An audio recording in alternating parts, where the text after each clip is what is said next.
சகோதரர் பக்சிங் அவர்களின் ஊழியத்திலிருந்து விடாய்த்துவனுக்கேற்ற வார்த்தைகள். ஜூலை மாதம் 29ஆம் தேதி. நான் கர்த்தருக்குள் மகிழ்ச்சியாயிருப்பேன், என் ரட்சிப்பின் தேவனுக்குள் களி கூறுவேன். ஆபகுக் புஸ்தகம் 3வது அதிகாரம் 18வது வசனம். கர்த்தருக்குள்ளான மகிழ்ச்சியை எல்லா நேரங்களிலும் நம்மால் அனுபவிக்க முடியும். இது எப்போதாவது அல்லது குறுகிய காலத்திற்கு மட்டுமானதல்ல. வியாதி, துக்கம், பாடுகள், வலி, வறுமை, தனிமை மற்றும் துயர் போன்ற பல்வேறு சூழ்நிலைகளால் நம் வாழ்க்கையானது எப்பொழுதும் மாற்றங்களுக்குட்பட்டதாக இருக்கிறது. ஆனால் இந்த மகிழ்ச்சியை மிகவும் மகிழ்ச்சியற்ற சூழ்நிலையில் கூட நம்மால் அனுபவிக்க முடியும். ஏனென்றால் இது கர்த்தரின் மகிழ்ச்சியாகும். 1 தெசலோனிக்கேயர் புஸ்தகம் 5வது அதிகாரம் 16வது வசனத்தில் எப்பொழுதும் சந்தோஷமாய் இருங்கள் என்று நாம் பார்க்கின்றோம். மேலும் இந்த மகிழ்ச்சியை யாராலும், உங்கள் நண்பர்களாலும், எதிரிகளாலும், உறவுகளாலும், அந்நியர்களாலும் நம்மிடமிருந்து பறிக்க முடியாது. உங்கள் சந்தோஷத்தை ஒருவனும் உங்களிடத்திலிருந்து எடுத்து போட மாட்டான். யோவான் சுவிசேஷம் 16வது அதிகாரம் 22வது வசனம். நமது பூமிக்குரிய மகிழ்ச்சியை எதிரிகள் நம்மிடமிருந்து பறிக்கலாம். ஆனால் பரலோகத்திலிருந்து வரும் மகிழ்ச்சியை அவர்களால் பறிக்க முடியாது. சிலர் பொறாமை மற்றும் பகைமையின் மூலம் நம்மீது பொய்யான குற்றச்சாட்டுகளை கொண்டு வந்து நமது பூமிக்குரிய சந்தோஷத்தை பறிக்க முயற்சிக்கின்றனர். ஆனால் கர்த்தரின் இந்த மகிழ்ச்சி எவரும் நம்மிடமிருந்து பறிக்க முடியாததாயிருக்கிறது. உங்கள் மகிழ்ச்சி உண்மையிலேயே ஆவிக்குரியதாக மற்றும் பரலோக சந்தோஷமாக இருக்குமென்றால் அதை யாராலும் பறிக்க முடியாது. கர்த்தருக்குள் மகிழ்ச்சி என்பது ஒரு வினோதமான மகிழ்ச்சியாகும். இது ஒருவன் தன்னிடமுள்ள அனைத்தையும் இழந்தாலும் அனுபவிக்க முடியும்.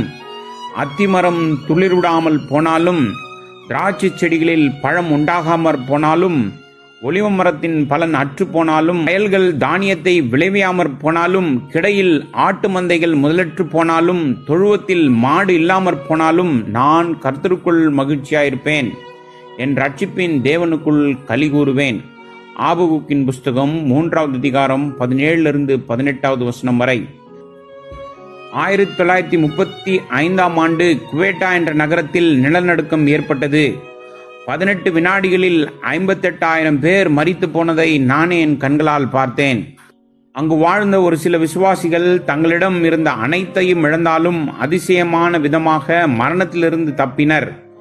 அவர்கள் பாடல்களை பாடிக்கொண்டும் வேத ஆராய்ச்சி கூட்டங்களை அனுபவித்தும் மகிழ்ந்தார்கள். அவர்கள் இழந்ததை பற்றி குறைந்தபட்சம் கூட கவலைப்படவில்லை. அவர்களின் மகிழ்ச்சி உண்மையானது. செல்வம், சொத்து, பதவி அல்லது வேலை இவைகளை சார்ந்து இந்த மகிழ்ச்சி அல்ல.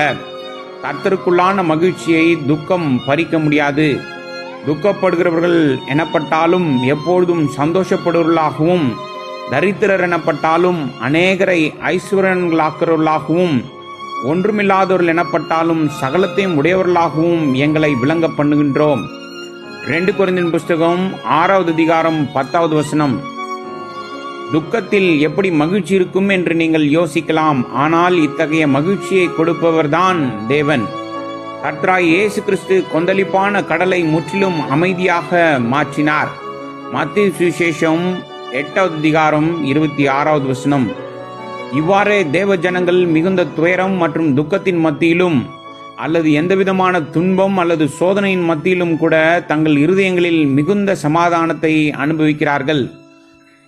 துக்கத்தின் போது நாம் முழங்காலில் சென்று, தேவனால் தவறு செய்ய முடியாது, அவருடைய அன்பு ஒருபோதும் மாறாது, அவருடைய வார்த்தையும் அவ்வாறே மாறாததாயிருக்கிறது, அவர் பரிபாலனம் செய்கிறவர் என்று சொல்ல வேண்டும்.